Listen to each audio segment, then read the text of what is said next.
కేంద్ర మంత్రిగా ఉన్న కిషన్ రెడ్డి గారు ఈరోజు తెలంగాణ ప్రజలకు సమాధానం చెప్పాలి. బీజేపీ అధ్యక్షుడిగా నరేంద్ర మోడీ గారి మంత్రివర్గంలో యూనియన్ క్యాబినెట్ మినిస్టర్గా కిషన్ రెడ్డి గారు బాధ్యత వహించాలి. తెలంగాణకు జరిగిన అన్యాయానికి తెలంగాణ ప్రజలకు క్షమాపణ చెప్పి తక్షణమే మోడీ మంత్రివర్గం నుంచి తప్పుకోవాలి కిషన్ రెడ్డి గారు. ఇంతటి వివక్ష ఎప్పుడూ జరగలేదు. కేవలం కుర్చీ కోసం మౌనంగా ఉండడం ఇది సమంజసం కాదు. కిషన్ రెడ్డి గారు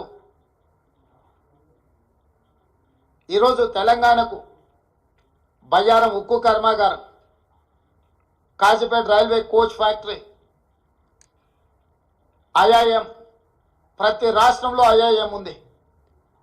మేము ఐఐఎం కావాలి తెలంగాణ రాష్ట్రంలో లేదు అనిస్తే ధర్మేంద్ర ప్రధాన్ గారు నాకు లేఖ రాశారు, మీ రాష్ట్రానికి ఐఐఎం ఇవ్వము అని. భారతదేశంలో ప్రతి రాష్ట్రంలో విద్యార్థులు చదువుకోవడానికి ఐఐఎంలు ఉన్నప్పుడు తెలంగాణ రాష్ట్రానికి ఎందుకు ఇవ్వరు? నేను ప్రధానమంత్రి గారిని కలిసి స్వయంగా ఐఐఎంకు లెటర్ ఇస్తే ప్రధానమంత్రి గారు సంబంధిత శాఖ మంత్రికి పంపిస్తే ధర్మేంద్ర ప్రధాన్ గారు నాకు లేఖ రాసిండ్రు 3 రోజుల క్రితం, మీ తెలంగాణ రాష్ట్రానికి ఐఐఎం ఇవ్వము అని. ఎందుకు ఇవ్వరు? ఐఐఎం మనకి ఇవ్వనప్పుడు కిషన్ రెడ్డి గారు ఎందుకు కొనసాగుతున్నాడు కేంద్ర మంత్రిగా? పాలమూరు రంగారెడ్డి ఎత్తిపోతలకు కేంద్ర ప్రభుత్వం ఎందుకు నిధులు ఇవ్వను అంటుంది? పోలవరం నిర్మాణానికి 1000 కోట్ల రూపాయలు ఇచ్చే కేంద్ర ప్రభుత్వం ఎందుకు పాలమూరు రంగారెడ్డి ఎత్తిపోతలకు కేంద్ర ప్రభుత్వం ఆర్థిక సహాయం చేయనంటుంది? అమరావతి నిర్మాణానికి 1000 కోట్ల రూపాయలు ఇస్తా అంటున్న కేంద్ర ప్రభుత్వం హైదరాబాద్ నగరంలో మెట్రో విస్తరణకు కానీ, మూసీ రివర్ డెవలప్మెంట్ ఫ్రంట్కు కానీ, రీజనల్ రింగ్ రోడ్ కోసం కానీ, వరంగల్లో ఆదిలాబాద్లో ఏర్పాటు చేయాలనుకుంటున్న ఎయిర్పోర్టులకు ఎందుకు ప్రత్యేకంగా నిధులు ఇవ్వరు అని చెప్పి కేంద్ర ప్రభుత్వాన్ని తెలంగాణ రాష్ట్ర ప్రభుత్వం ప్రశ్నిస్తున్నది. పెద్దన్నగా మేము భావిస్తుంటే మీరు దుర్మార్గంగా వ్యవహరిస్తున్నారు. ప్రధానమంత్రి వివక్ష లేని వికసిత్ భారత్ కోసం ప్రయత్నం చేయాలి. కానీ కేంద్ర ప్రభుత్వం ప్రవేశపెట్టిన బడ్జెట్ బీహార్, ఆంధ్రప్రదేశ్ కోసం ప్రత్యేకంగా ఈ సమావేశాలను ఏర్పాటు చేసి నిధులు కేటాయించినట్టుగా ఉన్నది. కేవలం క్విడ్ ప్రోకో. మీరు మాకు మద్దతు ఇవ్వండి ప్రభుత్వాన్ని కాపాడుకోవడానికి, మేము అన్ని రాష్ట్రాలను దోషి మీ రాష్ట్రాలల్లో నిధులు విడుదల చేస్తామనే విధంగా ఉన్నది. అందుకే ఈ బడ్జెట్ కుర్చీ బచావో బడ్జెట్. కుర్చీ లాలూచిలో, ప్రధానమంత్రి లాలూచిలో బీజేపీ తెలంగాణ ప్రజల యొక్క హక్కులను, తెలంగాణ రాష్ట్ర అభివృద్ధిని కాలరాస్తున్నది. ఇది ఏమాత్రం ఇక్కడి ప్రజలు సహించరు. మా ప్రభుత్వం ఊరుకోదు. మా నిరసనను తప్పకుండా పార్లమెంట్ బడ్జెట్ సమావేశాలలో మా పార్లమెంట్ సభ్యులు ప్రధానమంత్రికి తెలియజేస్తారు.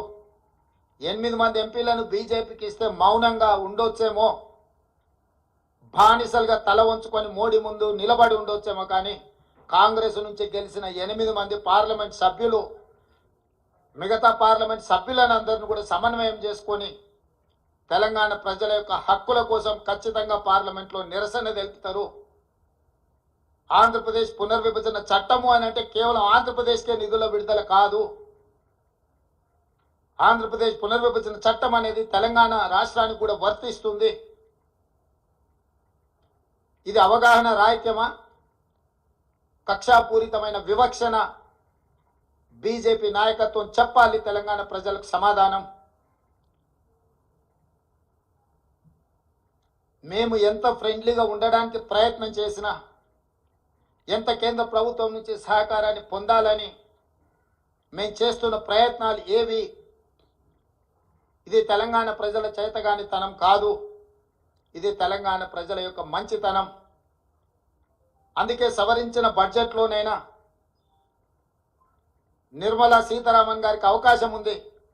బడ్జెట్ను సవరించి బయ్యారం ఉక్కు కర్మాగారం, Kazipet railway coach factory, Palamuru Rangareddy ఎత్తిపోతల సాగునీటి ప్రాజెక్టుకు అవసరమైన నిధులు, మూసీ రివర్ డెవలప్మెంట్ కోసం గోదావరి జలాలను తీసుకొచ్చి ఉస్మాన్ సాగర్ హిమాయత్ సాగర్కి అనుసంధానం చేయడానికి అవసరమైన నిధులను, మూసీ రివర్ ప్రాంతాన్ని, పరివాహక ప్రాంతాన్ని, కలుషితమైన ఈ నగరాన్ని ఈ కాలుష్యం నుంచి కాపాడడానికి అవసరమైన నిధులను, మెట్రోను విస్తరించడానికి అవసరమైన నిధులను